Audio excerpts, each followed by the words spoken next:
The November 5th presidential election between Vice President Kamala Harris and former President Donald Trump is in the home stretch, as the nominees hit the campaign trail along with their running mates, Democratic Minnesota Governor Tim Walz and Republican Ohio Senator J.D. Vance. With the two offering starkly different visions for America, here's what's at stake in this election. Polls indicate that the two candidates are essentially tied, with voters trusting Trump slightly more on economic policies. Who was with me when our life was better with Trump? Yeah! Our life was so much better with Trump! Much of the current Democratic administration has been hamstrung by high inflation, but price rises have recently cooled, and other economic indicators like stock markets are at near all-time highs. I keep hearing some things are coming down, but I haven't seen it. Both candidates have talked up their record in government in recent months while criticizing their opponents' economic plans. Harris has vowed to chart a new way forward, with a focus on lowering prices for Americans. Together, we will build a future where we build what I call an opportunity economy. So every American has the opportunity to own a home, to build wealth, to start a small business.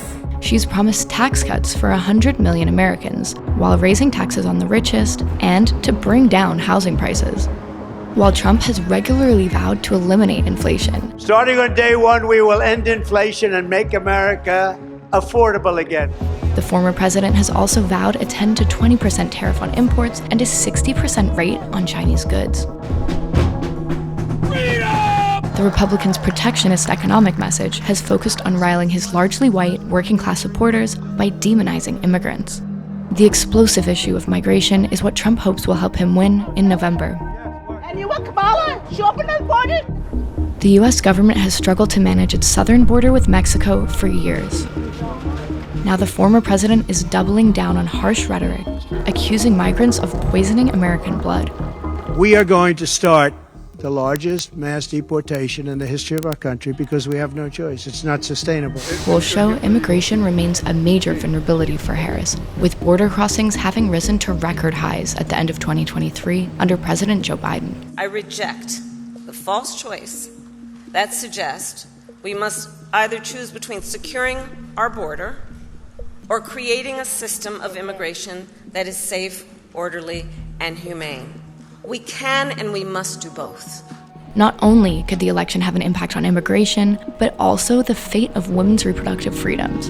In 10 states, a referendum on abortion rights will also be on the ballot, after the procedure was banned or restricted across much of the country, following a landmark Supreme Court ruling. In response, the Democratic Party has positioned themselves as the party of reproductive rights. And Harris has made access to abortion a central theme of her campaign. And let us agree, and I know we do, one does not have to abandon their faith or deeply held beliefs to agree. The government should not be telling her what to do with her body. Trump has consistently denied Democratic claims that he plans to pursue a national ban on abortion, despite pressure from conservative scholars and anti-abortion activists.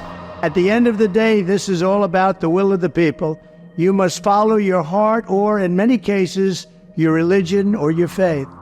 While Harris has gained support from many progressives at home on her stance on abortion rights, Harris's policies abroad could stand in her way of becoming president as she continues to uphold Biden's support for key U.S. ally Israel. And may God bless the great alliance between Israel and America forever. She has spoken little about the escalation in the Middle East as fears surrounding an all-out war intensify. I can no longer in good conscience vote for the lesser of two evils. Over the past year, Trump has claimed that the deadly October assault on Israel by Hamas would never have happened if he were in office. I'm here today to tell the Jewish American community that this ugly tide of anti-Semitic, pro-Hamas bigotry and hate will be turned back and crushed starting at noon on January 20th, 2025. Trump has hardly helped to cool rising tensions in the Middle East. Instead, he's threatened to blow Iran to smithereens after U.S. intelligence warned of threats from Tehran against his life. Democrats and a long list of former senior Trump presidential staff have sounded the alarm about a second Trump term. They do not support Donald Trump coming back to the presidency, and I think that speaks volumes.